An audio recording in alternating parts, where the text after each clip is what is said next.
तो चलो बच्चों, आज हमारा तीसरा दिन। आई होप आपको मेरी आवाज़ अच्छे से आएगी। आज पिछले लेक्चर में बहुत सारे बच्चों ने शिकायत की कि सर आवाज़ नहीं आ रही अच्छे से। ठीक है, इसमें आवाज़ अच्छे से आएगी आपको। तीसरे दिन में हम शुरू करेंगे chemical reactions and equation, chapter number 3 science part 1। बच्चों, हम रोज़ाना एक लेक्चर अपलोड करने वाले थे, बट साइंस के 20 चैप्टर से पार्ट 1 पार्ट 2 मिलाकर, तो हम चाह रहे हैं कि कल से हम 2 लेक्चर भी अपलोड कर सके, या हो सका तो आज भी 2 लेक्चर आएंगे, पर पॉसिबिलिटी एक ही है, टाइम काफ़ी हो गया है रात, तो हो सकता है कल 2 लेक्चर हो जाएंगे। ठीक है, चैप्टर हमारा है chemical reactions and equation. Chemical reactions and equation. बिना किसी टाइम को हम वेस्ट करते हुए सीधे शुरू कर देते हैं चैप्टर की तरफ, और चैप्टर की तरफ हम जा रहे हैं। चैप्टर का फर्स्ट पेज, इसमें हमको पढ़ना है सबसे पहला topic chemical reactions. Chemical reaction किससे कहते हैं? आपने आसपास अपने बहुत सारे रिएक्शंस होते देखे होंगे। घर में मम्मी ने क्या किए है ना, बर्तन लिए, उसमें पानी डाल दिया, फिर शक्कर डाल दिया, उसमें पत्ती डाल दिया, दूध डाल दिया, और उसको उबाल देना शुरू किए। तो आपने देखा शक्कर, पत्ती, दूध, इन सब का केमिकल रिएक्शन होके एक प्रोडक्ट बना है जिसे हम चाय कहते हैं।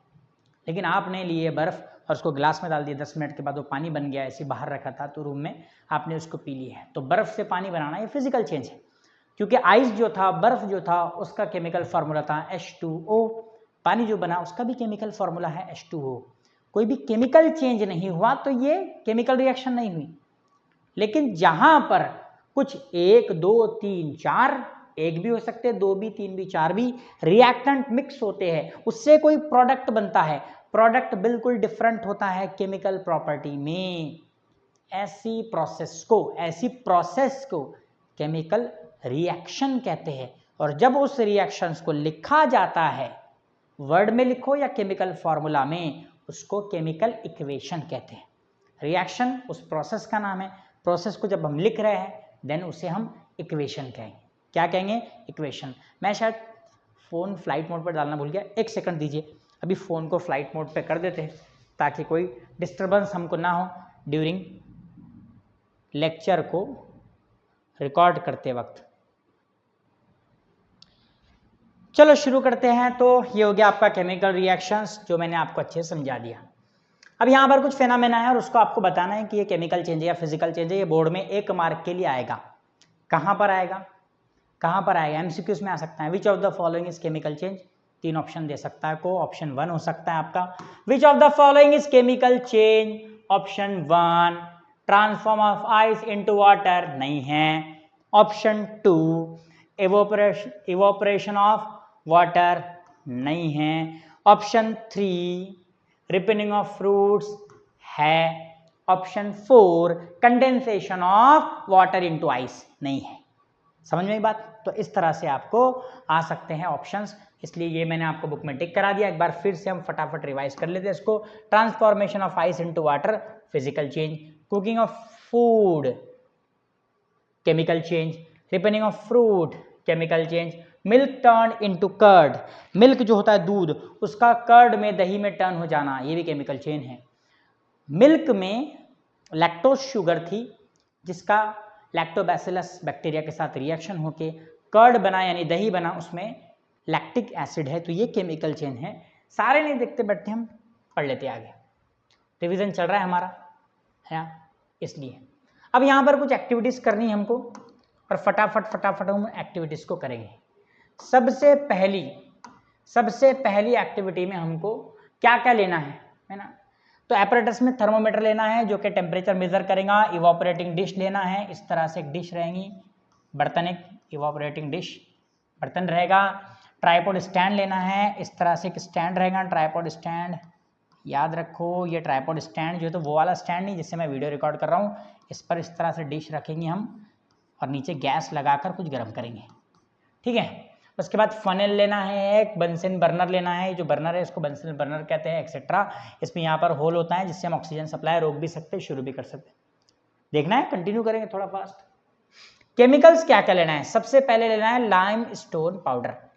लाइम स्टोन, मैं केमिकल्स को इधर लिखते चलता हूँ। पहला chemical lime stone powder, calcium carbonate, lime stone powder. Copper sulphate, CuSO4, calcium chloride, CaCl2, potassium chromate K2CrO4, उसके बाद जिंक डस्ट, ये 4 नंबर है, 5 नंबर पे सिर्फ zinc. Then sodium carbonate 6 number पे Na2 कार्बोनेट है CO3। देन फैथलिक अनहाइड्राइड, इसका भी मैंने लिखाया था बुक में आपको केमिकल फॉर्मूला, ठीक है। अब ये सारे हो गए आपके, आप कुछ reaction. Carry out the activities 1 to 5 as given below, read and record temperatures in the activities. चलो फटाफट, पहली activity, take a spoonful limestone powder in an evaporating dish, heat it strongly on a high blue flame. सबसे पहले क्या करना है आपको इस तरह से क्या करना है, इस तरह से एक जो है तो कटोरी में, जिसको हमको इवेपोरेटिंग डिश बोला गया है, उसमें हमने लेना है, क्या लेना है बोलो, क्या लेना है, lime stone powder, calcium carbonate, उसको हीट करना है। हीट करेंगे तो वहाँ रिएक्शन ये होगी, मैं यहाँ लिख देता हूँ शॉर्ट में, कैल्शियम कार्बोनेट। जब इसको हीट करेंगे तो कैल्शियम ऑक्साइड अलग निकल जाएगा और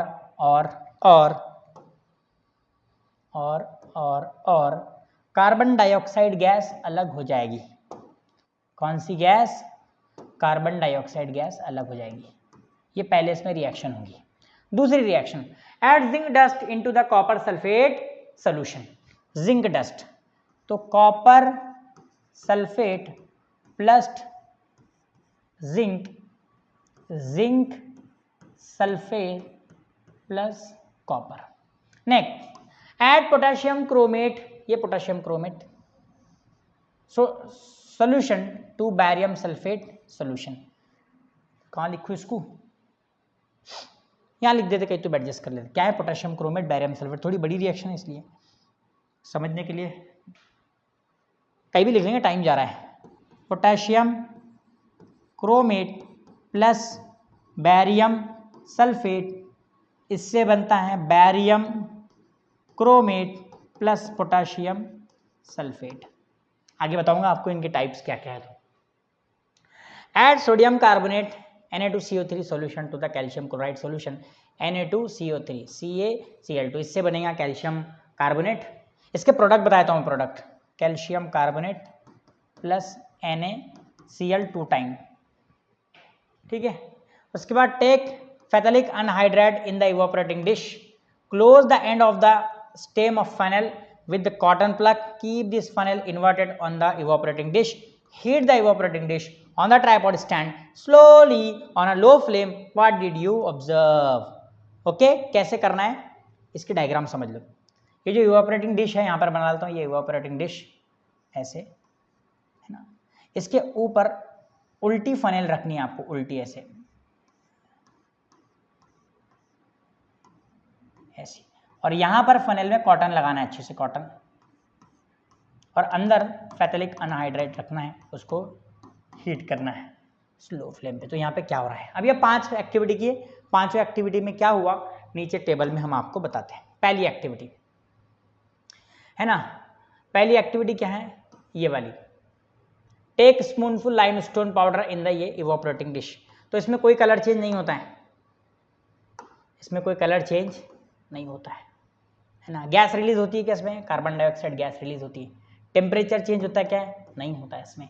नेम ऑफ द चेंज कौन सा, ये केमिकल है, nature of the change sorry chemical है। अब मैं जो वीडियो बना रहा हूँ वो उन बच्चों के लिए बना रहा हूँ जिन बच्चों ने मेरे पास साल भर पढ़े हैं और या किसी और जगह भी पढ़े हैं, स्कूल में, ट्यूशन में, सब जगह पर। तो अगर हम ये सारी चीज़ें आपको भर भर के बताएंगे, क्योंकि आपके पास भरी हुई है, आपके बुक में है ऑलरेडी, सारी चीज़ें अगर बताएंगे, जब मैं नेक्स्ट ईयर यूट्यूब पर पढ़ाऊंगा तो सब चीज़ें कराऊंगा। ये रिवीजन चल रहा है, इसलिए मैं इन 4 को भरकर अपने और 4 मिनट वेस्ट ना करूंगा। आपको ये पता है कि क्या क्या आपको इसमें दिया हुआ है, मैंने बुक में सब कुछ टिक करा दिया है। आगे बढ़ने वाले हैं हम, 5 एक्टिविटी हमारे हो गए।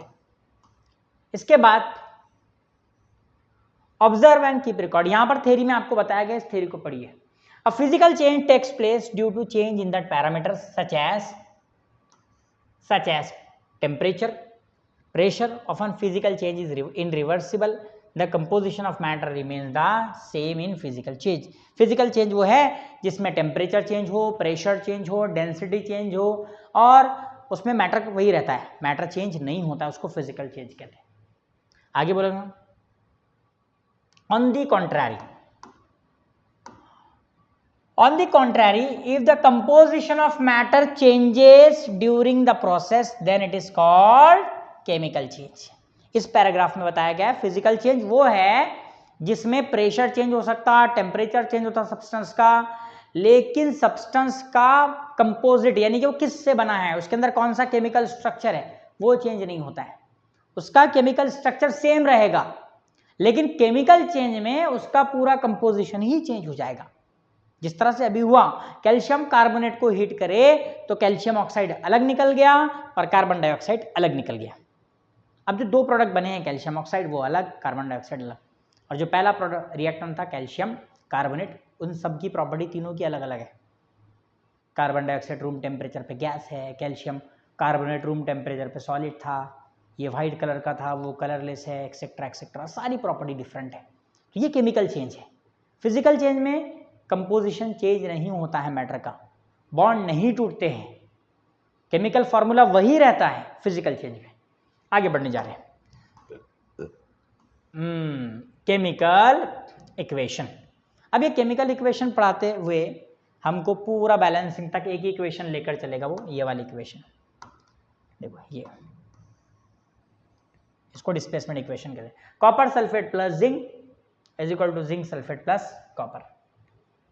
केमिकल इक्वेशन, केमिकल इक्वेशन किससे कहते हैं? केमिकल इक्वेशन में क्या होता है बच्चों कि जब रिएक्टेंट्स को हम मिलाकर कोई प्रोडक्ट बना रहे हैं तो उनको लिखना होता है ना। जैसे यहाँ पर लिखे हुए है aqueous solution of copper sulphate plus zinc dust और arrow is equal to aqueous solution of zinc sulphate plus copper. ठीक है, तो ये जो लिखा गया है वर्ड में लिखा गया है ना, देखो इंग्लिश वर्ड में लिखा गया है, हम उर्दू में लिखो, मराठी में लिखो, इंग्लिश में लिखो, जब वर्ड में लिखा जाएगा तो इसको वर्ड इक्वेशन कहेंगे। क्या कहेंगे इसको? Word equation. आपको आ सकता है ये वर्ड इक्वेशन, मतलब ये जो रिएक्शन है ये वाली, उसको वर्ड में लिखा गया। कॉपर सल्फेट एक्वियस है, तो यहाँ पर एक्यू नहीं दिया इसने, एक्वियस है वो। जिंक का डस्ट, जिंक सॉलिड है, यहाँ पे एस होना चाहिए था, चलो आगे देखेंगे।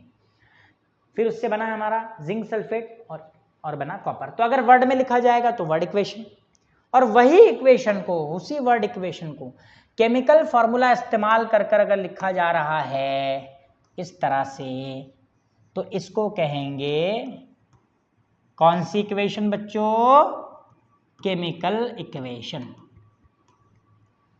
वर्ड्स में लिखी गई तो वर्ड इक्वेशन, केमिकल फॉर्मूला इस्तेमाल करके लिखी गई तो केमिकल इक्वेशन। ठीक है, आपको क्या क्वेश्चन आ सकता है बोर्ड में? ये आ सकता है, right the chemical equation of the following word equation. नीचे एक वर्ड इक्वेशन दे देगा, आपको उसकी केमिकल इक्वेशन बनानी पड़ेगी। मैं एक देता हूँ एग्जांपल, आप सॉल्व करके बताइए मुझे। मैं एक एग्जांपल दे रहा हूँ, आप मुझे बताइए। ये वर्ड इक्वेशन लिख रहा हूँ मैं, calcium carbonate, calcium oxide plus carbon dioxide. अभी कराया मैंने ऊपर, बस इनको केमिकल फॉर्मूला लिखना है, CaCO3, एरो देना है, कैल्शियम ऑक्साइड को लिखना है CaO और कार्बन डाइऑक्साइड को CO2 ऊपर एरो बना के। तो ये हो गई आपकी वर्ड इक्वेशन को केमिकल इक्वेशन में कन्वर्ट करना। अब बोलेंगे सर हमको केमिकल्स के नाम कैसे याद रखेंगे? तो मैं ले जाता हूँ ना आपको क्लास में, जहाँ पे मैंने ट्रिक्स बताया था आपको सारे, मैं ले जा रहा हूँ आपको क्लास में। बुक को हटाएंगे, बोर्ड लेंगे और सारे के सारे केमिकल के नाम, जितने केमिकल्स 10वीं की इस चैप्टर में आए, सब तुमको चुटकी में एक बार रिवाइज कराने वाला हूँ। ठीक है, तो राइटिंग अ केमिकल इक्वेशन में इस तरह से अब आने वाले हैं। राइटिंग अ केमिकल इक्वेशन में बहुत सारे टॉपिक्स हैं, हम सारे के सारे ये बोर्ड पर जाके पढ़ेंगे। आ जाओ बोर्ड पर। सबसे पहले मैं आपको ट्रिक बताने वाला हूं कि किस तरह से आपको केमिकल्स के नाम याद करने थे, है ना। मैंने कैसे कैसे आपको केमिकल्स के नाम याद कराया है वो वहां पर क्लास में अपने। सबसे पहले मैंने कुछ ग्रुप्स के नाम आपको बोला था कि बच्चों कुछ ग्रुप्स है, कुछ क्या है, ग्रुप्स है, ग्रुप्स, उनके आप नाम याद कर लग लीजिए। ठीक है। जैसे पहला ग्रुप है हमारा CO3, इसको कहते हैं कार्बोनेट। दूसरा SO4, इसको कहते हैं सल्फेट। तीसरा OH, इसको कहते हैं हाइड्रोक्साइड। एक भी रहा तो हाइड्रोक्साइड, दो भी रहा तो, तीन भी रहा तो। तीसरा अगर O लगा तो ऑक्साइड, O2 लगा तो डाइऑक्साइड। चौथा था सॉरी ये, और ये हमारा पांचवा।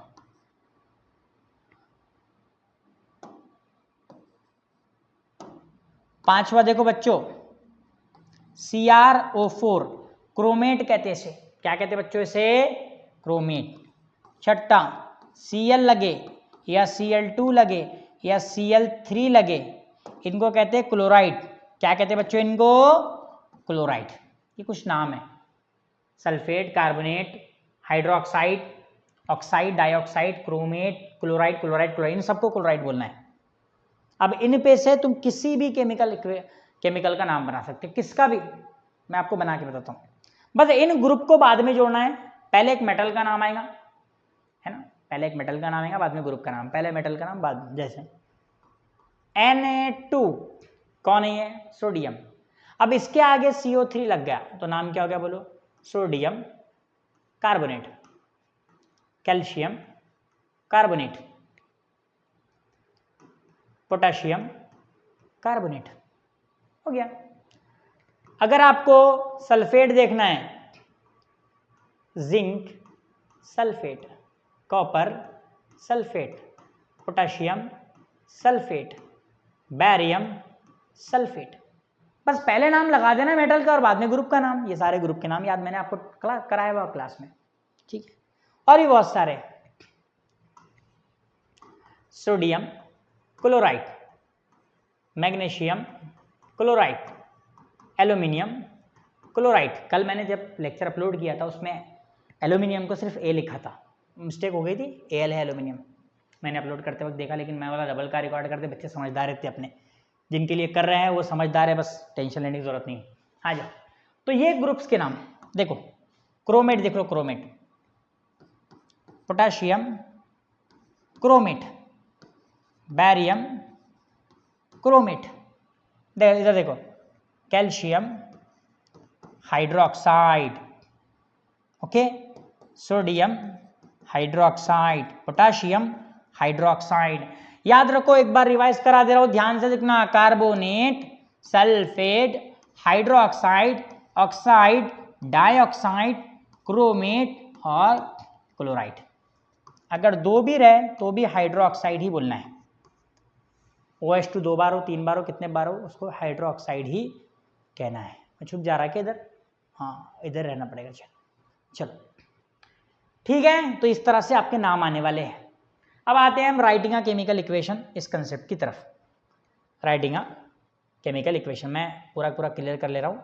ये गया। केमिकल इक्वेशन लिखने के लिए कुछ रूल है, फटाफट उन रूल को रिवाइज करेंगे। सबसे पहला रूल क्या है केमिकल इक्वेशन लिखने का? कि केमिकल इक्वेशन में जो रिएक्टेंट है वो लेफ्ट साइड पर लिखा जाएगा, जो प्रोडक्ट है वो राइट साइड पर लिखा जाएगा। इन दोनों के बीच में एक एरो होगी, एरो रिएक्टेंट से प्रोडक्ट की तरफ हेड कर रही होगी, बता रही होंगी इससे ये बना है भाई, इससे ये बना है, इसलिए उधर हेड है। अगर रिएक्टेंट एक से ज्यादा है तो उनके बीच में प्लस होगा, प्रोडक्ट भी एक से ज्यादा है तो भी उनके बीच में प्लस होगा, ठीक है। रिएक्टेंट अगर सॉलिड, लिक्विड या गैस स्टेट में है तो उनको बताना पड़ेगा। जैसे ये A है, अगर मान लो ये A सॉलिड स्टेट में है, मान लो A+B से बना C+D, तो यहाँ सॉलिड, मान लो ये लिक्विड है तो लिक्विड, मान लो ये सॉलिड है तो सॉलिड, और अगर ये गैस है तो ऊपर एरो। अगर रिएक्टेंट में गैस है, रिएक्टेंट में, तो G लिखना स्मॉल, और प्रोडक्ट में गैस मिले तो ऊपर एरो बनाना, किधर? ऊपर एरो, ठीक है।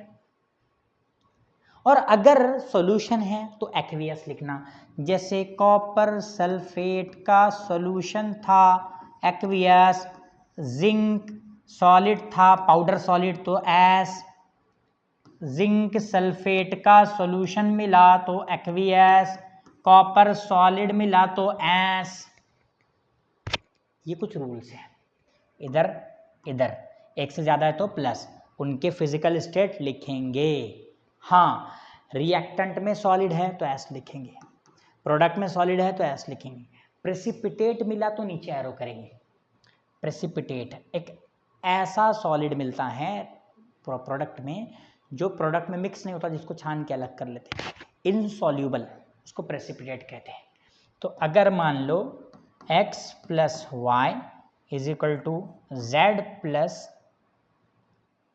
डब्ल्यू है, और W अगर प्रेसिपिटेट है तो नीचे, ये अगर सॉलिड है तो S, ये अगर गैस है तो G, और ये अगर एक्वियस है तो AQ।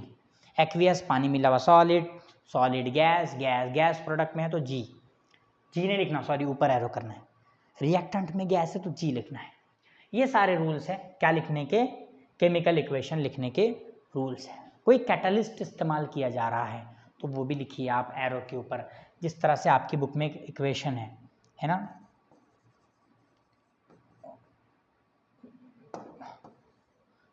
वेजिटेबल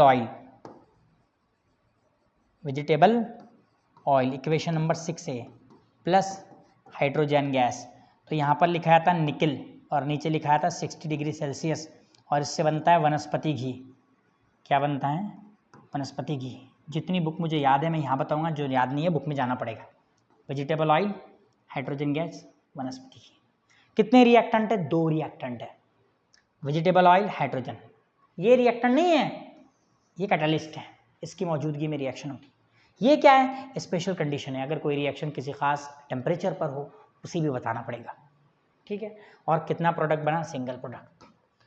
तो आपको आ सकता है क्वेश्चंस के, है ना, explain writing of chemical equation rules, writing of chemical equation, तो ये 5-6 लिख देना। रिएक्टेंट लेफ्ट पे लिखते हैं, प्रोडक्ट साइड पे लिखते हैं, रिएक्टेंट और प्रोडक्ट एक से ज़्यादा तो बीच में प्लस लगाते हैं, उनके फिजिकल स्टेट जैसे सॉलिड, लिक्विड, एक्वियस, गैस वगैरह उनके नीचे एस, जी, AQ वगैरह से बताते हैं। अगर इक्वेशन में कोई कैटलिस्ट इस्तेमाल किया तो एरो के ऊपर लिखते हैं। इक्वेशन किसी खास टेम्परेचर पर हो रही तो वो टेम्परेचर भी नीचे लिखते हैं।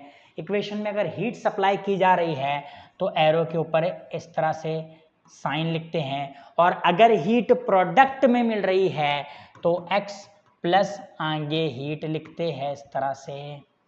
ये सारी चीज़ें आपकी हो जाना क्लियर, कुछ भी बचना नहीं है। कितने पॉइंट हो गए? 1 2 3 4 5 6 7, 5 मार्क को नहीं 3 मार्क को आएगा, 6 पॉइंट लिख डालो, फुल मार्क्स। बढ़ते आगे, है ना। चलो अगला टॉपिक क्या है, जाएंगे बुक में देखेंगे भाई, बुक बताएंगी हमको अगला टॉपिक क्या है। किधर है बुक? इधर है। तो राइटिंग है केमिकल इक्वेशन, मैंने गैस वगैरह बता दिया। देखो ये इक्वेशन है, इस इक्वेशन में मैं फटाफट बता दे रहा हूँ। इसका स्टेट एक्वियस था बताया, सॉलिड था बताया, एक्वियस था बताया, सॉलिड था बताया, है ना। हीट दे रहे थे तो ये हीट का एरो बता दिए, कैल्शियम कार्बोनेट में सॉलिड गैस मिली थी, ऊपर एरो बता दिए। ओके, इसमें क्या है? एक्वियस, एक्वियस, सॉलिड, हाँ हीट बाहर निकली तो हीट बता दिए। और क्या है भाई साहब? हाँ ये आ गया वेजिटेबल का, अभी बताया ना, vegetable oil H2 gas, gas, हाँ ये गैस लिखना भूल गया ना मैं।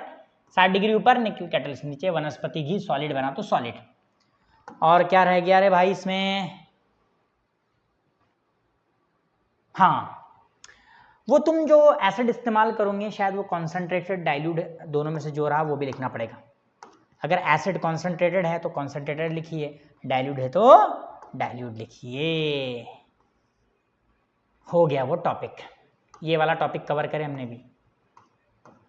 Writing a chemical equation 3 mark के लिए आ सकता है, उसके 6-7 रूल याद रखना, बढ़िया से लिखना, मार्क्स मिलेंगे फुल। आते तुम्हारे को सारे वो? सभी आता है, फिर सर पढ़ा रहे कह को तुम ऐसी ना बोल दे कोई, लेकिन नहीं बोल सकते, लाइव तो नहीं है।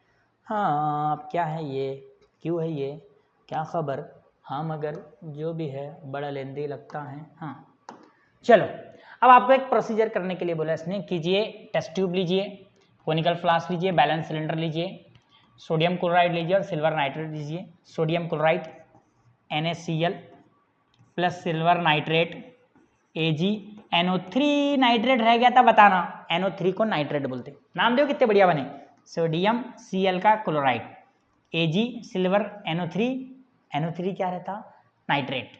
इससे प्रोडक्ट बनेगा आपका sodium nitrate plus silver chloride.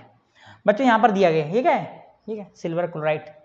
देखो नीचे एरो है, ये प्रेसिपिटेट है व्हाइट कलर का, और ये सोडियम नाइट्रेट एक्वियस है, ये एक्वियस है और ये प्रेसिपिटेट है। और पहले इसमें क्या बोला है कि भाई पहले क्या करो, दोनों को मिक्स करो, मिक्स नहीं करो, यहाँ पर उसकी डायग्राम में मिक्स नहीं करना है, वो थ्रेड से डालना है। देखो इस कोनिकल फ्लास्क में लेना है सोडियम क्लोराइड का सॉल्यूशन, इस टेस्ट ट्यूब में लेना है सिल्वर नाइट्रेट का सॉल्यूशन, धागे से आहिस्ता उसको छोड़ना है, दोनों का वेट करना है, 300.23 ग्राम वेट आ गया, देन उसको फिर टिल्ड करके मिक्स कर देना है, रिएक्शन हो जाएंगी, बाद में वेट करना है, फिर से उतना ही आ गया, फिर से उतना ही वेट है, वेट चेंज नहीं हुआ। ये क्यों रिएक्शन बताएगी, ये रिएक्शन में बोला गया कि मास कंजर्व होता है केमिकल रिएक्शन में, the sum of masses of all the reactant is equal to the sum of masses of all the product. सारे रिएक्टेंट के मासेस का सम सारे प्रोडक्ट के मासेस के सम के इक्वल होगा, ठीक है, मास का लॉस नहीं होता है। अब तुम बोलेंगे ऐसे थोड़ी होता, मैं तो घर पे पानी लूंगा, उसमें शक्कर डालूंगा, पत्ती डालूंगा, दूध डालूंगा, गिनूंगा, बाद में चाय बने गिनूंगा, कम हो जाएगी, वहां पे इवोपरेशन हो रहा है बाहर, वहां पर इवोपरेशन हो रहा है, इसीलिए तो यहाँ पर देखो बंद करे, इसको बंद क्यों किया है कि अगर थोड़ी भी गैस निकले, वैसे नहीं निकल रही गैस, पॉसिबिलिटी अगर हो तो वो भी ना जाए, तो कंजर्वेशन ऑफ मास बताने के लिए ये इक्वेशन कराई गई थी। क्या बताने के लिए, conservation of mass, mass does not change during the chemical transformation, mass remains constant. Okay, जिसको मैंने एक स्टेटमेंट में बताया, स्टेटमेंट सुनेंगे, क्या बोला मैंने, the sum of masses of all the reactant is equal to the sum of masses of all the product. अब है balancing a chemical equation, chemical equation को बैलेंस करना है, ये भी आएगा आपको एग्जाम में, 3 मार्क का सवाल है ना, केमिकल इक्वेशन को बैलेंस करना बहुत आसान है, बुक ने एक इक्वेशन करा के दी हुई और एक करने के लिए दी हुई, और मैं आपको गारंटी से दे रहा हूँ अगर क्वेश्चन आया तो इसी इक्वेशन का आएगा, अगर आया तो इसी का आएगा जो बुक ने कराए कर दी है या फिर जो करने के लिए दी है ना, NH3 अमोनिया का है, वो नीचे आएगी बाद में, मैं बताता हूँ आपको, ये वाली देखो, ये बुक ने आपको करने के लिए दी, तो करके बताओ हमको बैलेंस कहाँ है, ये बुक ने कहा कि भाई ये वाली इक्वेशन तुम बैलेंस करके बताओ, नाइट्रोजन हाइड्रोजन से NH3 अमोनिया बना था, और बुक ने बैलेंस ये करके दी है आपको, ये वाली बुक ने बैलेंस करके दी आपको, ये वाली, ठीक है। चलो शुरू करते हैं हम इसको। What is mean by balance chemical equation, balance chemical equation किसे कहते हैं, जब किसी एक एलिमेंट के नंबर ऑफ एटम्स इस तरफ रिएक्टेंट में और प्रोडक्ट में सेम हो जाए तो वो एलिमेंट बैलेंस होता है। बट अगर पूरी इक्वेशन को बैलेंस करना है आपको, तो इक्वेशन में जितने एलिमेंट्स हैं सबके individual number of atoms reactant में जितने होने हैं उतने ही individual number of atom product में होने चाहिए। ये सर इंडिविजुअल का मतलब क्या, मैं बताता हूँ आपको। अगर मान लो मेरे पास सोडियम यहाँ 1 है तो इधर मुझे सोडियम 1 चाहिए, ऑक्सीजन 5 है तो 5 चाहिए, है ना, हाइड्रोजन कितने हैं 3 हैं तो इधर 3 चाहिए, सल्फर 1 है तो इधर भी 1 चाहिए। अब तुम ऐसा ना कर लो इन सब की प्लस और इन सब के प्लस इक्वल होना, नहीं, इंडिविजुअल, सोडियम यहाँ जितना है यहाँ इतना होना, सोडियम रिएक्टेंट में जितना प्रोडक्ट में उतना, ऑक्सीजन रिएक्टेंट में जितना प्रोडक्ट में उतना, हाइड्रोजन और सल्फर भी रिएक्शन में इतने प्रोडक्ट में। ओके, हर एक की काउंट अपनी अपनी बराबर होनी चाहिए, इसको बैलेंस इक्वेशन कहते हैं। अगर ऐसा नहीं है तो वो अनबैलेंस इक्वेशन है, उसको तुमको बैलेंस करके देना है, अगर नहीं है तो क्या है वो अनबैलेंस। ये इक्वेशन यहाँ पर लिखी हुई है, देखो NaH सोडियम हाइड्रोक्साइड है ना, और sulphuric acid is equal to sodium sulphate plus water. कुछ ऐसे नाम हैं जो रूल मैंने बताया उससे नहीं दे रहा उनको नाम, वो पहले से चलते आ रहे नाम, जैसे HCl हाइड्रोक्लोरिक एसिड, तुम बोलेंगे हाइड्रोजन क्लोराइड, है ना, सर ने तो बोले Cl लगाना, ठीक है, ट्रेडिशनली हम इसको हाइड्रोजन सल्फेट ना कहते हो, सल्फ्यूरिक एसिड कहते हैं, एसिड का नाम है वो। तो ये रिएक्शन आपके सामने दी हुई है, इसको जब करें हमने तो देखो यहाँ पे सोडियम कितना है, देखो ध्यान से 1 तो लिख दिए 1, यहाँ कितने देखो 2 तो लिख दिए 2। रिएक्टेंट में ऑक्सीजन कितने, यहाँ 1 है और ये 4 है तो लिख दिए 5, यहाँ 4 है यहाँ 1 है तो लिख दिए 5, बराबर है। फिर उसके बाद है हमारा हाइड्रोजन, ये 1 और ये 2 3 है, मैं थोड़ा सा क्लियर कर देता हूँ ताकि तुमको और अच्छे से समझे। हाइड्रोजन देखो 1 और ये 2 3 है, इधर सिर्फ 2 है। फिर इधर आते हैं हमारे लास्ट में सल्फर, भाई साहब 1 है तो इधर 1 है। क्या सारे एटम्स इक्वल है? नहीं है, बिल्कुल भी इक्वल नहीं है, इसलिए ये अनबैलेंस इक्वेशन है। अब आपको जब क्वेश्चन आएगा तो इसके स्टेप फॉलो करना है आपने, मैं आपको स्टेप 2-3 मिनट में अच्छे समझाया था। सबसे पहली स्टेप क्या है मैंने आपको जब क्लास में कराया था बोला था कुछ भी नहीं है इसमें, पहली और आखिरी स्टेज में कुछ भी काम नहीं है, पहली स्टेज, दूसरी स्टेज और लास्ट स्टेज में कुछ भी काम नहीं है, सारा काम थर्ड स्टेज में। पहली स्टेज देखो मजाक है, क्या बोला है, step first, right the chemical equation for the given word equation. ये वर्ड इक्वेशन दी हुई है, sodium hydroxide, sodium hydroxide, sulphuric acid, sulphuric acid, arrow arrow, sodium sulphate, sodium sulphate, water water. Step 1 हो गई तुम्हारी क्लियर, इसका mark मिलेगा तुम्हारे step का। आगे बढ़ेंगे, स्टेप 2 देखो कितनी आसान है, check whether the equation 10 means this equation जो अभी आपने लिखी है इज बैलेंस और नॉट। इसको चेक करो बैलेंस है नहीं है, अभी चेक कराया मैंने, बैलेंस नहीं है, है ना, ये बैलेंस नहीं है। इट इज सीन दैट, ये दिख रहा है, the number of atoms of all the elements on the two sides are not same, it is mean that the equation 10 is not balanced। तो पहली स्टेप दूसरी स्टेप कुछ भी नहीं है, पहले में इक्वेशन लिखना है, दूसरे में चेक करना है बैलेंस है कि नहीं। अब तीसरी स्टेज देखें, सबसे इंपॉर्टेंट तीसरी स्टेप, इट इज कन्वीनियंट, अब हम इसको बैलेंस करने जा रहे हैं, it is convenient to start balancing an equation from the compound which contain maximum number of atom। Balancing वहां से शुरू करो, रिएक्टेंट और प्रोडक्ट में ऐसा कंपाउंड ढूंढ के निकालो जिसमें सबसे ज्यादा एटम है। कौन सा कंपाउंड? जिसमें सबसे ज्यादा एटम्स हैं। अब ये जो इक्वेशन थी इसमें 2 ऐसे कंपाउंड थे, Na2SO4 H2SO4, दोनों में कितने कंपाउंड है? 7 कंपाउंड, सॉरी एटम्स, 7 एटम्स है। ऐसा कंपाउंड ढूंढ के निकालो जिसमें सबसे ज्यादा एटम्स है। तो इसमें भी 7 एटम, इसमें भी 7, 2 sodium 1 sulphur 4 oxygen, 2 hydrogen 1 sulphur 4 oxygen. तो हम दोनों में से किसी भी कर सकते थे। बुक ने किसका शुरू किया? बुक ने शुरू किया किसको करना? Na2SO4 को रेफरेंस लिया बुक ने। क्या हम Na2SO4 को देखते हैं।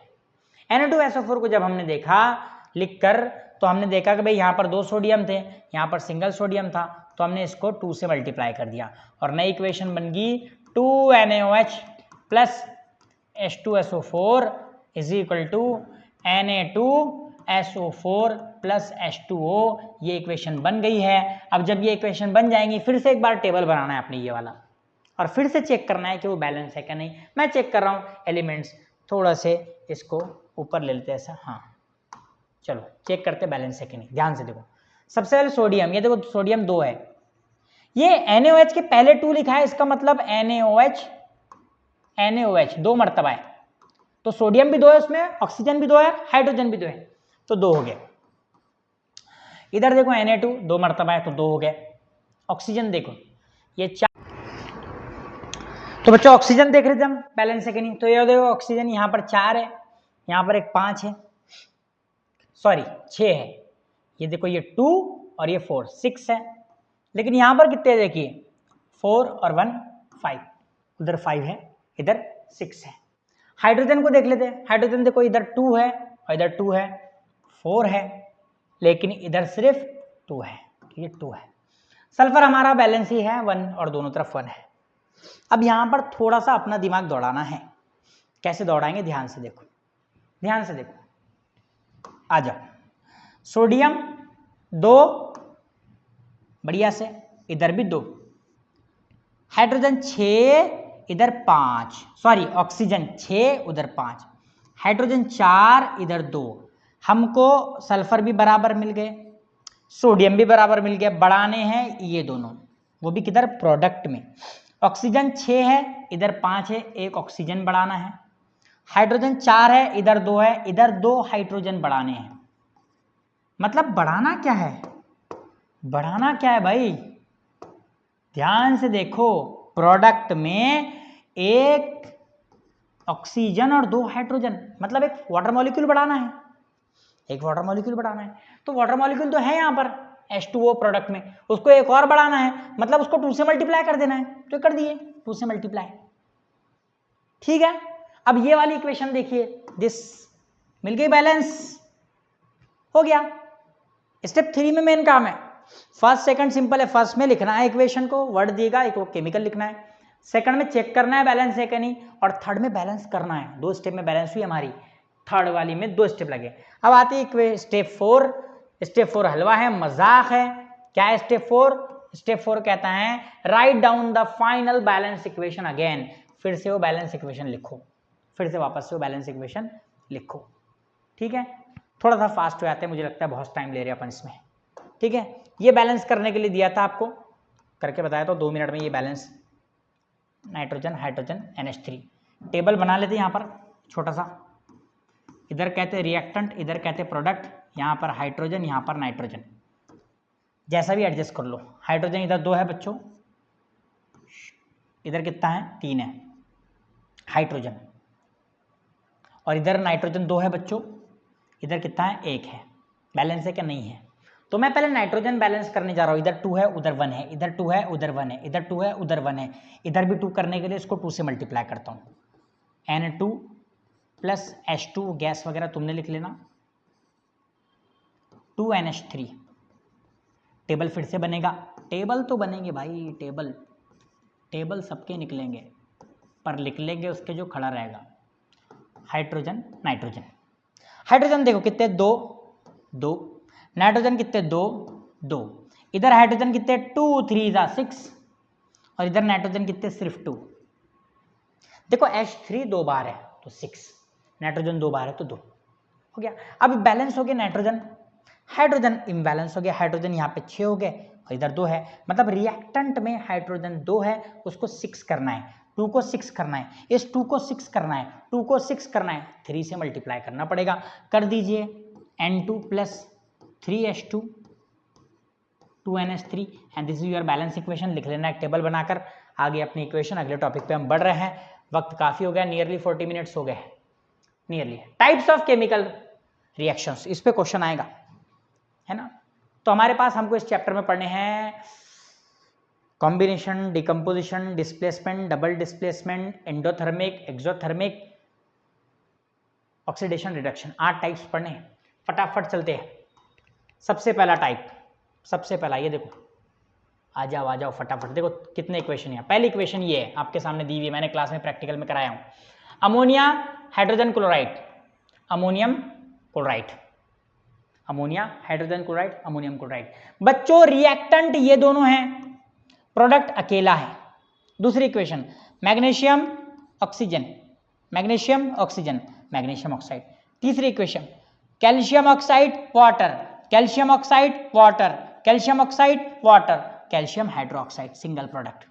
इन तीनों में एक बात कॉमन है कि इन तीनों में 2 रिएक्टेंट है, सिंगल प्रोडक्ट है। 2 रिएक्टेंट सिंगल प्रोडक्ट, 2 रिएक्टेंट बीच में प्लस है, single product, 2 reactant single product. ऐसी केमिकल रिएक्शंस जिसमें 2 3 4 रिएक्टेंट हो और सिंगल प्रोडक्ट हो, उसे कॉम्बिनेशन कहते हैं। कॉम्बिनेशन, कंबाइन करना, मिलाना। आपने क्लासेस कंबाइन किए होंगे स्कूल में, सर ए और बी को कंबाइन कर लिए, फिर वो तुमको मजा आता होगा ना, लड़कों को मजा आता है बी वालों को कंबाइन करे ए वालों के साथ, है ना।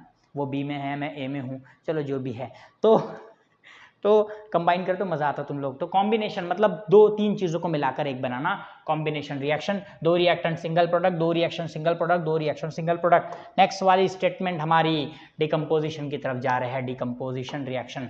आपको सवाल आता कॉम्बिनेशन पे, मैं ऑक्सीडेशन में आएंगे ना, एक बार बताऊंगा ऑक्सीडेशन पे। डिकम्पोज करना, तोड़ना, डिकम्पोज करना, तोड़ना, किसी एक चीज के 2 या 3 टुकड़े करना, उसको डिकम्पोज करना। ये शुगर है, ये भी हमने क्लास में किया है रिएक्शन। शुगर को हमने इवोपरेटिंग डिश लिया था इस तरह से और इसमें हीट किया था हमने, इवोपरेटिंग डिश में नहीं, उसमें किया था टेस्ट ट्यूब में। तो इससे 12 कार्बन अलग निकले थे। पानी वेपराइज होकर चला गया था भाप बनकर, कार्बन काला काला चिपक के रह गया था अंदर, पूरा काला काला जम गया था ये, है ना। और ये जो है तो पानी भाप बन के उड़ गया था। इसमें सिंगल रिएक्टेंट है, 2 प्रोडक्ट है, इसको बोलते हैं डिकम्पोजिशन। क्या बोलते हैं? डिकम्पोजिशन। तो आपको इस पे भी सवाल आ सकता है पहचानने के लिए। आपने ध्यान किस पर देना है? रिएक्टेंट प्रोडक्ट पे। रिएक्टेंट सिंगल है, प्रोडक्ट 2 है, डिकम्पोजिशन। रिएक्टेंट 2 है, प्रोडक्ट 1 है, मिला दिया, कॉम्बिनेशन। ओके, एक और है यहाँ पर, ध्यान से देखो, लाइम वाटर वाली, ये भी प्रैक्टिकल हमने किया था, शायद इसका रिजल्ट मुझे पता है, हाँ आया होगा। तो आपने क्या करना है, मैं थोड़ा इसको प्रॉपरली लेता हूँ, तारी। ये वाली जो आपकी टेस्ट ट्यूब है, इस टेस्ट ट्यूब में लिया गया है कैल्शियम कार्बोनेट। कैल्शियम कार्बोनेट, इस टेस्ट ट्यूब को कर रहे हैं आप हीट, स्ट्रॉन्ग हीटिंग।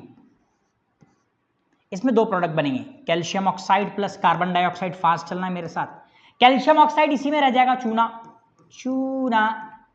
लेकिन कार्बन डाइऑक्साइड गैस है, वो यहां से ट्रैवल करेगा, ऐसे ऐसे ऐसे ऐसे ऐसे ऐसे यहां पहुंचेगा। इधर था लाइम वाटर, क्या था? Lime water. इधर एक रिएक्शन होगी, इधर की रिएक्शन भी देखो, इधर वाली रिएक्शन। इधर लाइम वाटर था ऑलरेडी, कैल्शियम हाइड्रोक्साइड ये मौजूद था ऑलरेडी इधर, इसके साथ आकर मिला कार्बन डाइऑक्साइड, इससे बनेगा कैल्शियम कार्बोनेट प्लस वाटर, इसलिए ये मिल्की टन हो जाएगा। इसलिए कैसा टन हो जाएगा? ये मिल्की टन हो जाएगा। ठीक है, अब इसमें ये वाली साइड जो रिएक्शन हो रही है, इधर वाली साइड पे कंसंट्रेट करेंगे। कैल्शियम कार्बोनेट सिंगल है, उसके 2 टुकड़े हो गए, कैल्शियम ऑक्साइड कार्बन डाइऑक्साइड, 1 से 2 बने। 1 से कितने बने? 2 बने, इसलिए इसको बोलेंगे डिकम्पोजिशन। ओके, ये देखो, कैल्शियम कार्बोनेट, इससे कार्बन डाइऑक्साइड और कैल्शियम ऑक्साइड, इसलिए डिकम्पोजिशन। ये भी है ना, हाइड्रोजन पर ऑक्साइड का वाटर और ऑक्सीजन बाहर निकलता है, ये भी आपकी डिकम्पोजिशन है। ओके, ये भी डिकम्पोजिशन है, वाटर से आप जो तो H2 और ऑक्सीजन बाहर निकाल सकते हैं। डेफिनेशन बुक में दी हुई है, वैसे तो मालूम तुमको, the chemical reaction in which 2 or more products are form from single reactant is called decomposition. Combination की पढ़ लेंगे तो बोलेंगे तुमने डेफिनेशन ही नहीं पढ़ाए थे हमारे को। When 2 or more reactants combine, in a reaction to form single product, it is combination. When single product broke or form 2 or more single reactant form 2 or more products is called decomposition. अब आता है हमारा displacement reaction. Displacement reaction, आपने ये वाली reaction देखी ना, हमने 3-4 बार देख ली वो वाली। ये कहाँ गई? Copper sulphate plus zinc is equal to zinc sulphate plus copper.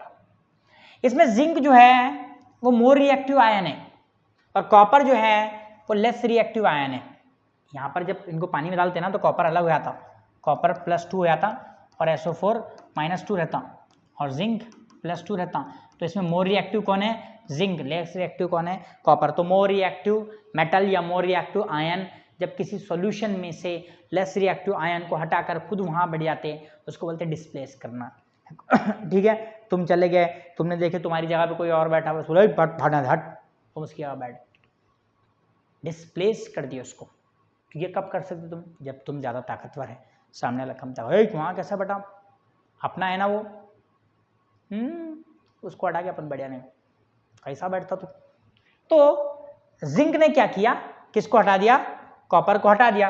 Copper को जिंक तभी हटा सकता है जब वो कॉपर से ज्यादा रिएक्टिव हो सकता है, तो इसको बोलेंगे डिस्प्लेसमेंट। ये वाली देखो, कॉपर सल्फेट, तो यहां पर बनेगा फेरस सल्फेट प्लस कॉपर, यहां पर देखो प्लस कॉपर। ओके, इनके भी रिएक्शंस इस तरह से होंगे। ये भी हटाएगा, आयरन भी हटाएगा और लीड भी हटा देगा उसको। ठीक है, अब डबल डिस्प्लेसमेंट रिएक्शन देखो, यहां पर जब डिस्प्लेसमेंट होता है, बेचारा कॉपर अकेला फिर रोते, मेरे को कोई नहीं मिला, मेरे को हटा दिए। डबल डिस्प्लेसमेंट में ऐसा नहीं होगा।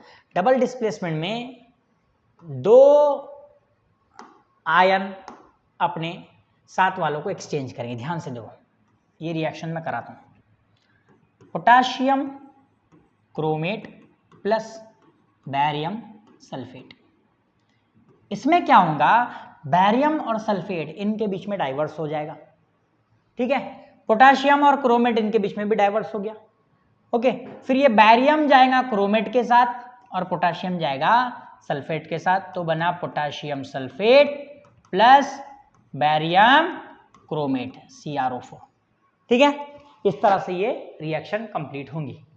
हो गई हमारी डबल डिस्प्लेसमेंट। इसको डबल डिस्प्लेसमेंट इसलिए कहा गया क्योंकि दोनों आयन को कोई ना कोई मिला है, इसलिए इसको डबल डिस्प्लेसमेंट कहते हैं। दोनों आयन को, फिर से एक बार देखो इस रिएक्शन को, दोनों आयन को, पहले वाले में कॉपर अकेला चला गया तो कॉपर को कोई नहीं मिला था, यहां पर पोटाशियम क्रोमेट जब टूटा और बैरियम सल्फेट भी जब टूटा तो बैरियम चला गया क्रोमेट के साथ, पोटाशियम गया सल्फेट के साथ, दोनों को कोई ना कोई मिला, दोनों ने एक दूसरे को एक्सचेंज किए, तो डबल डिस्प्लेसमेंट। अगली ये आती है हमारी एंडोथर्मिक एंड एक्सोथर्मिक प्रोसेस। देखो प्रोसेस अलग चीज है और रिएक्शन अलग चीज है। एंडोथर्मिक एंड एक्सोथर्मिक प्रोसेस हमने क्लास में कराया आपको, ये वाली एक्टिविटी है ना। पानी में एक तरफ हमने सोडियम हाइड्रोक्साइड घोले थे, दूसरी तरफ हमने पोटेशियम नाइट्रेट घोले थे। एक का टेम्परेचर बढ़ा था, एक का टेम्परेचर कम हुआ था, दोनों डिसॉल्व हुए थे। वो केमिकल रिएक्शन नहीं थी, वाटर में सोडियम हाइड्रोक्साइड को डिसॉल्व करें, वाटर में पोटेशियम नाइट्रेट को डिसॉल्व करें, वो फिजिकल प्रोसेस थी। इसलिए क्या वर्ड यूज किया गया बच्चों, प्रोसेस। एंडोथर्मिक ऐसी प्रोसेस जिसमें रिएक्शन से प्रोडक्ट बनते वक्त या प्रोसेस कैरिड आउट होते वक्त वो सराउंडिंग की हीट को एब्जॉर्ब कर ले, अपने अंदर ले ले, उसको एंडोथर्मिक। और जब प्रोसेस होते वक्त अपने अंदर से हीट बाहर दे, अपने अंदर से हीट रिलीज करे, उसको कहते हैं एक्सोथर्मिक। एंडोथर्मिक एक्सोथर्मिक का रिलेशन बिल्कुल भी टेम्परेचर बढ़ जाने या टेम्परेचर कम होने से नहीं होता है। तुम ऐसे बोलेंगे कि इसका टेम्परेचर बढ़ रहा, नहीं। अगर कोई हीट को खा ले अपने अंदर तो वो एंडो, हीट को रिलीज कर दे तो एक्सो। मैं ध्यान से देखो, एक चीज समझा रहा हूं, ये है ना बुक में, वही वाली एग्जांपल समझाते। आज ये वाली एग्जांपल समझाते आपको। देखो आपने ये एक पानी की बोतल ली है, प्लास्टिक बोतल, और ये एक प्लास्टिक बोतल ली है, दोनों में सेम अमाउंट में वाटर है। थोड़ा सा छोटी डायग्राम अगर बन गई तो समझ लेना, मैं दूसरी वाली बना लेता हूँ। वक्त जा रहा है, हमारे पास बड़ी बॉटल, ये बड़ी बॉटल है एक, ये बड़ी बॉटल, और दोनों का टेम्परेचर मान लो 27 डिग्री है। मान लो दोनों का टेम्परेचर क्या है, 27 डिग्री है, ठीक है। एक में आपने KNO4 को डिसॉल्व किए और एक में सोडियम हाइड्रोक्साइड को डिसॉल्व किए, अच्छे से पोटेशियम नाइट्रेट, सोडियम हाइड्रोक्साइड। आपने देखा कि जिनमें सोडियम हाइड्रोक्साइड को आपने डिसॉल्व किया था, जहां पर आपने सोडियम हाइड्रोक्साइड को डिसॉल्व किया था, वहां का पानी गर्म हो गया है, उसका टेम्परेचर 32 डिग्री सेल्सियस पहुंच गया है। जहां पोटेशियम नाइट्रेट को करे थे वो ठंडा हो गया, 22 डिग्री पहुंच गया है। तो जैसे ही हमने पानी में सोडियम हाइड्रोक्साइड डाले, सोडियम हाइड्रोक्साइड जब पानी में डिसॉल्व हो रहा था, अपने अंदर से, अपने बॉन्ड्स में से, अपने अंदर से हीट को बाहर निकाला, पानी गर्म हुआ, एक्सोथर्मिक। इसने जब ये डिसॉल्व हो रहा था तो इसको डिसॉल्व होने के लिए हीट चाहिए थी, इसने पानी की हीट ले लिया। पोटेशियम नाइट्रेट ने किसकी हीट ले लिया, पानी की हीट एब्जॉर्ब कर लिया, इसलिए पानी का टेम्परेचर डाउन हो गया, एंडोथर्मिक। यहां लिखा है, ध्यान से देखो। During the process of the dissolution of potassium nitrate in water, heat from the surrounding is absorbed and therefore the temperature of the resulting solution is less. Heat from the surrounding। अब बहुत सारे बच्चे देख रहे हो confuse होंगे, यार बंदे ने कंफ्यूज करके चलेगा। पानी, पोटेशियम नाइट्रेट डाले, घोल रहे, पोटेशियम नाइट्रेट, मैं तो हीट एब्जॉर्ब करूंगा। कहाँ की एब्जॉर्ब करेगा, वो तो पानी के अंदर है, तो पानी की हीट एब्जॉर्ब कर लेगा, इसलिए पानी का टेम्परेचर डाउन हो जाएगा। वहां सराउंडिंग का मतलब ये नहीं है कि वो बाहर से हीट पानी में लेगा। एटमॉस्फेयर से पानी मिला तो पानी का टेम्परेचर तो बढ़ता था, उसने हीट कौन सी एब्जॉर्ब किया, पानी की ही एब्जॉर्ब किया, पानी की ही एब्जॉर्ब किया, ओके। इसलिए टेम्परेचर लेस, उसको कहते हैं एंडोथर्मिक।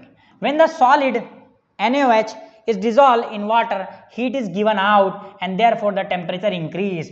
और जब NaOH को हम पानी में डिसॉल्व करते हैं तो टेम्परेचर इंक्रीज होता है। टेम्परेचर क्या होता है बच्चों, इंक्रीज होता है। इसके लिए उसे क्या कहते हैं, एक्सोथर्मिक प्रोसेस कहते हैं। कौन सी प्रोसेस कहते हैं बच्चों, एक्सोथर्मिक।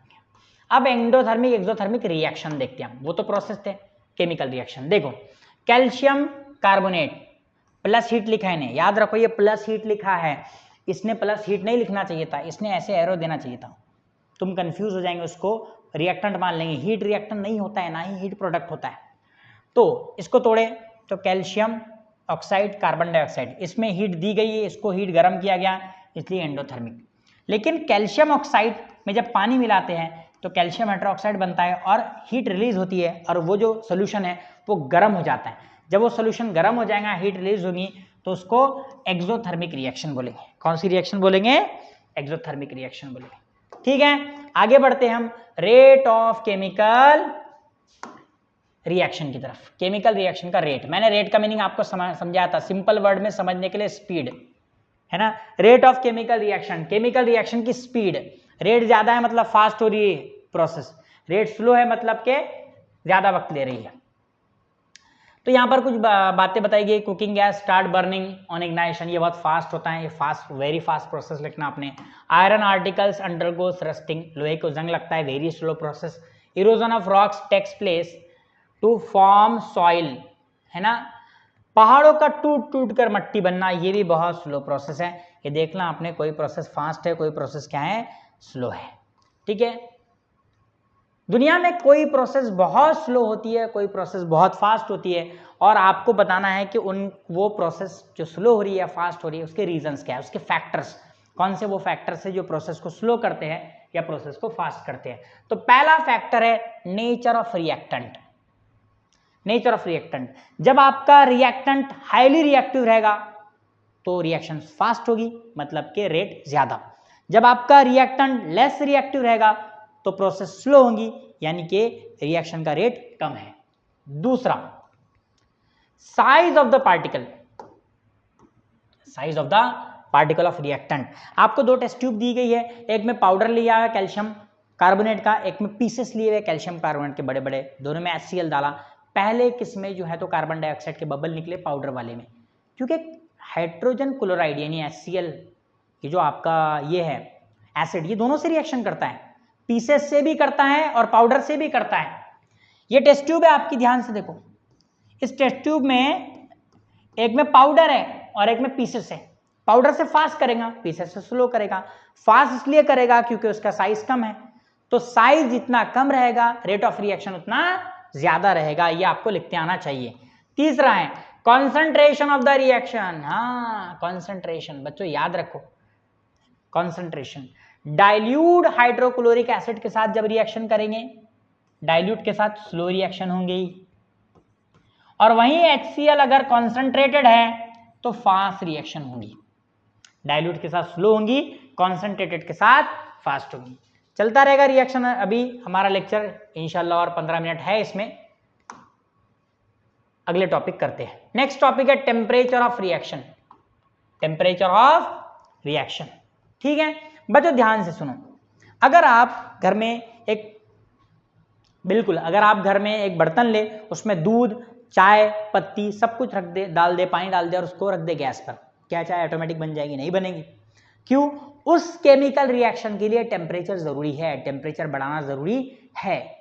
तो कुछ केमिकल रिएक्शंस ऐसे होते हैं जो बगैर टेम्परेचर बढ़ाए नहीं होते। एक एग्जांपल अभी आपके बुक में दी गई है, कैल्शियम कार्बोनेट, इससे बनाता है calcium oxide plus carbon dioxide. अगर आप इसको हीट नहीं दे, कयामत तक भी ये टूटेगा नहीं, इसको हीट देना जरूरी है, बगैर टेम्परेचर बढ़ाए ये रिएक्शन नहीं होगी। नेक्स्ट है आपका कैटलिस्ट। बच्चों कुछ रिएक्शन ऐसे होते हैं कि उनको साइज रिड्यूस कर दो आप, तब भी रेट ऑफ रिएक्शन बढ़ता नहीं। जैसे आप एक रिएक्शन करने जा रहे हैं, ये वाली reaction, potassium chlorate, potassium chlorate, ये देखो, और इसको तोड़ना है आपको पोटेशियम क्लोराइड में और ऑक्सीजन गैस में। लेकिन आपने कुछ भी करा, उसके साइज रिड्यूस किया, उसको पीस दिया, तो भी रेट ऑफ रिएक्शन फास्ट नहीं हुई। आपने जो है तो उसका टेम्परेचर बढ़ा दिया, तो भी फास्ट नहीं हुई। सारी चीज़ें करके देखी आपने, तब आपने बोला क्या रीज़न है इसका। तो कुछ रिएक्शंस ऐसी होती है जिनको फास्ट करने के लिए किसी एक्सटर्नल एजेंट की ज़रूरत होती है। वो एजेंट होता है कैटलिस्ट। कैटलिस्ट के बारे में समझिए, ये एक एजेंट होते हैं जो रिएक्शंस को आके फास्ट करते हैं, लेकिन ये प्रोडक्ट में मिक्स नहीं होते हैं, ना ही कैटलिस्ट में कोई केमिकल चेंज आता है, ना ही कैटलिस्ट में कोई केमिकल चेंज आता है। कॉम्बिनेशन पढ़ा दिया मैंने, डिकम्पोजिशन पढ़ा दिया, डिस्प्लेसमेंट, डबल डिस्प्लेसमेंट पहचानना सीख लेना उनको, और उसके बाद केमिकल रिएक्शन को फास्ट करने के तरीके या उसकी रेट पर इफेक्ट कौन कौन करता है। अगला टाइप है आपका oxidation and reduction. Oxidation and reduction, मैंने जो क्लास में 3 वर्ड बताया था वही 3 वर्ड बताने वाला हूं मैं आपको। ऑक्सीडेशन किसे कहते हैं? जब भी किसी रिएक्टेंट में एडिशन ऑफ ऑक्सीजन हो जाए, एडिशन ऑफ ऑक्सीजन, तो उसे ऑक्सीडेशन कहते हैं। जब भी किसी रिएक्टेंट से रिमूवल ऑफ हाइड्रोजन हो जाए तो उसे ऑक्सीडेशन कहते हैं। जब भी किसी एलिमेंट का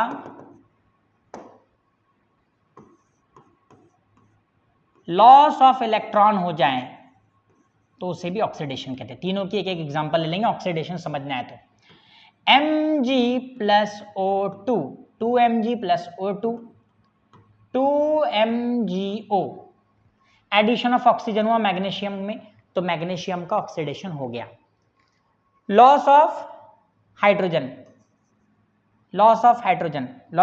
की एक एग्जांपल बुक में है, मैं वो वाली ले लूं क्या? इजी जाएगी आपको क्योंकि बोर्ड में वही आ गया, तो इसलिए लॉस ऑफ हाइड्रोजन की एग्जांपल बोर्ड में है H2S, यस ये वाला है ना, 2H2S। कौन सी एग्जांपल है वो? 2H2S। तो लॉस ऑफ हाइड्रोजन, H2S, इसको गर्म करें तो इसमें सल्फर अलग निकलता है और हाइड्रोजन अलग होता है। यहां पर सल्फर का ऑक्सीडेशन हो गया क्योंकि उससे हाइड्रोजन अलग हो गया है। लॉस ऑफ हाइड्रोजन भी ऑक्सीडेशन है। और एक और है हमारा लॉस ऑफ इलेक्ट्रॉन। देखो Fe2 पॉजिटिव, इससे मिलता है Fe3 पॉजिटिव सामने होना चाहिए, प्लस इलेक्ट्रॉन। जब भी किसी एलिमेंट से इलेक्ट्रॉन लॉस हो जाए, इलेक्ट्रॉन वो छोड़ दे, इलेक्ट्रॉन वो डोनेट कर दे, तब उसका ऑक्सीडेशन होता है। क्या होता है? उसका ऑक्सीडेशन होता है। याद रखना है आपने। जैसे मैं एग्जांपल दे दूं, सोडियम गया, एक इलेक्ट्रॉन छोड़ दिया तो सोडियम का ऑक्सीडेशन हो गया। सोडियम का क्या हो गया बच्चों? ऑक्सीडेशन हो गया। याद रखना है इस बात का, ठीक है। अच्छा, अब बोलेंगे सर आप रिडक्शन बताओ। देखो यहां पर किनका क्या क्या हो रहा है, देखो ध्यान से। MgO ऑक्सीडेशन, कार्बन का ऑक्सीडेशन, मैग्नीशियम से हाइड्रोजन छूट रहा है ना, तो ऑक्सीडेशन, और इनमें से हाइड्रोजन निकल रहा है। इन दोनों में से हाइड्रोजन रिमूव हो रहा और इन दोनों में ऑक्सीजन ऐड हो रहा, तो ये चारों भी ऑक्सीडेशन की एग्जांपल है। अब आपको बोर्ड में क्वेश्चन आता है, identify the following types of reaction, या identify the following reaction which type, और ये एग्जांपल देता है आपको 2Mg+O2 is equal to 2MgO। तो बच्चों एक बात मेरी जहन नशीन कर लो, आप अच्छे से समझ लो, ये वाली एग्जांपल कॉम्बिनेशन में भी है, ये वाली एग्जांपल ऑक्सीडेशन में भी, दोनों लिखना तुमने ऑब्लिक बना के, कॉम्बिनेशन ऑब्लिक ऑक्सीडेशन बिल्कुल लिखना है। चेक करने वाला एड़ा बॉलर है तो क्या करेंगे, ओके। और अगर ऐसा पूछता है identify the following reaction is oxidation और रिडक्शन, ऑक्सीडेशन और रिडक्शन, तब आपने इसको सिर्फ ऑक्सीडेशन बोलना है।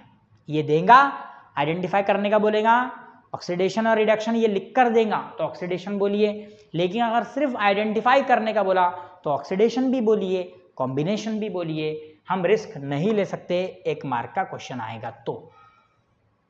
अच्छा, रिडक्शन के बारे में देख लेते हैं। रिडक्शन क्या होता है? रिडक्शन ऑक्सीडेशन का उल्टा, loss of oxygen, reduction, addition of hydrogen, reduction. तीसरा, गेन ऑफ इलेक्ट्रॉन, रिडक्शन। ये तीनों रिडक्शन है। ऑक्सीडेशन के एग्जैक्ट उल्टी डेफिनेशन किसकी है? रिडक्शन की है। याद रहेगा बच्चों, बहुत अच्छी बात है। चलो, ये ऑक्सीडेशन है, देखो एक है ना, इथिल अल्कोहल है ना, उससे एसिडिक एसिड बन रहा है क्योंकि इसमें ऑक्सीजन ऐड हो रहा है। OH है ना, देखो तो OOH हो गया है, OH है ना तो OOH हो गया, H2 भी निकल गया यहां से।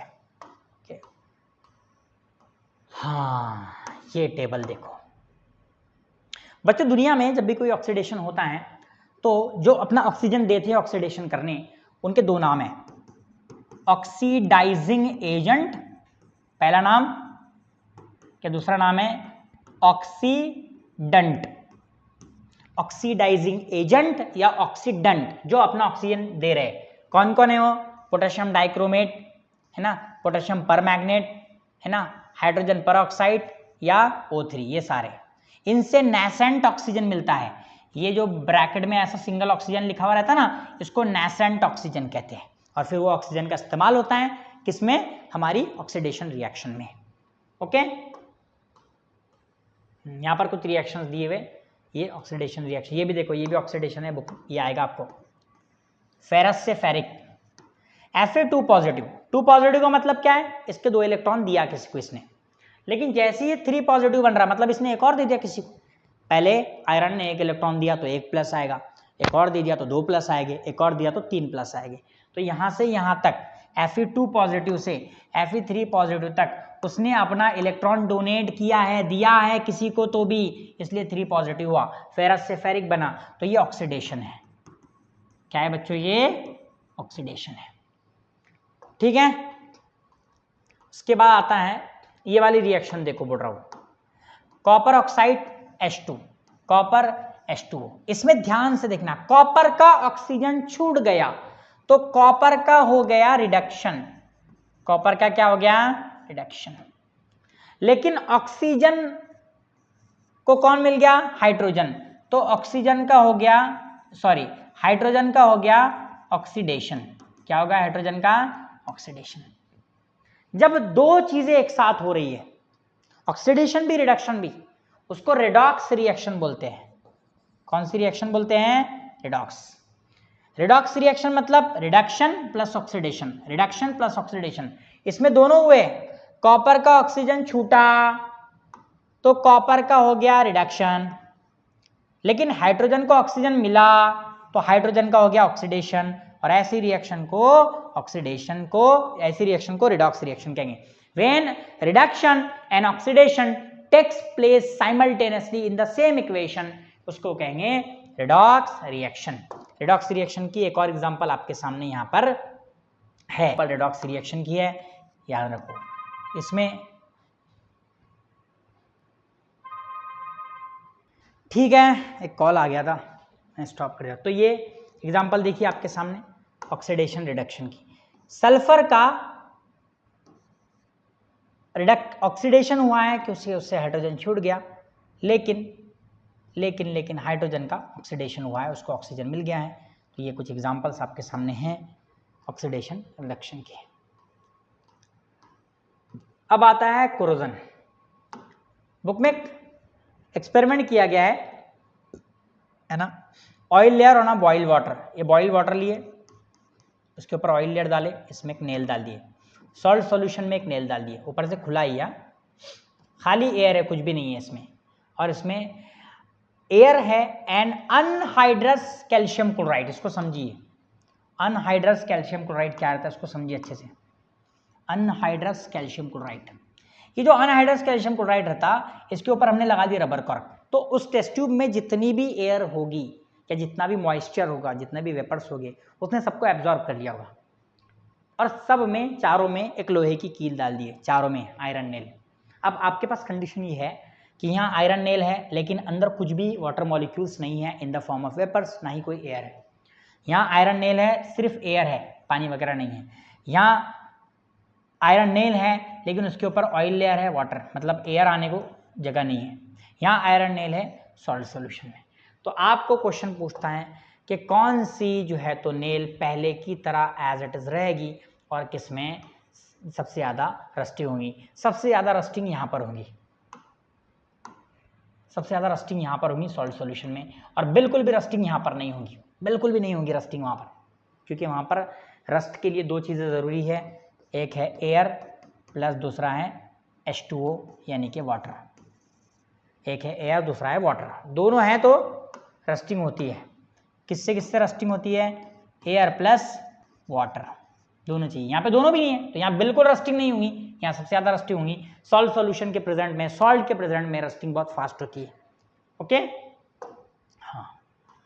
अब रस्ट प्रोसेस का ये दिया हुआ है कि भाई जो आयरन होता है ना, वो अपना इलेक्ट्रॉन लूज करके उसका ऑक्सीडेशन होता है ना। फिर वो जो इलेक्ट्रॉन है वो जाता है इलेक्ट्रॉन किसके पास, आपके हाइड्रोजन के पास, ऑक्सीजन के पास, और ये पूरी प्रोसेस आपको दी हुई है। लेकिन ये प्रोसेस को डिटेल में समझने के लिए आपको ये समझना पड़ेगा कि जो आयरन का टुकड़ा है उसके दो एंड, एक एंड पर उसके ऑक्सीडेशन होता है, दूसरे एंड पर उसके रिडक्शन होता है। तो आपकी रस्टिंग कौन सी प्रोसेस है, रेडॉक्स रिएक्शन है। ज़्यादा वक्त हो गया, मैं रेंसिडिटी वगैरह फटाक से समझ लो। रेडॉक्स रिएक्शन, रेंसिडिटी क्या होती है, जब कोई ऑयल वगैरह जब या कोई ऑयली सब्सटेंस जो आपने पका के रखे हैं वो उनको खुला छोड़ दिए तो उनके उसके साथ रिएक्शन होती है, और वो जो है तो उनमें से गंदी बू आती है, सड़ी हुई बू आती है, जिसको रेंसिडिटी हम कहते हैं, है ना। हवा में मौजूद बहुत सारे जो हमारे गैसेस हैं उनसे रिएक्शन कर लेता है ऑयल, रैंसिड हो जाता है ऑयल, उसमें से बास आती है रैंसिडिटी। यहाँ पे लिखा हुआ है साबु, है ना, ऑक्सीडेशन होता है उसका। तो फिर क्या करते हैं, ऐसी तली हुई चीज़ों में एंटीऑक्सीडेंट्स रहते हैं, वो रस्टिंग वाला देख लेना तुमने, ठीक है। चलो, हो गया हमारा आज का लेक्चर एंड। काफ़ी बड़ा बना लेक्चर, मुझे लगा था छोटा बनेगा, काफ़ी बड़ा है लेक्चर ये।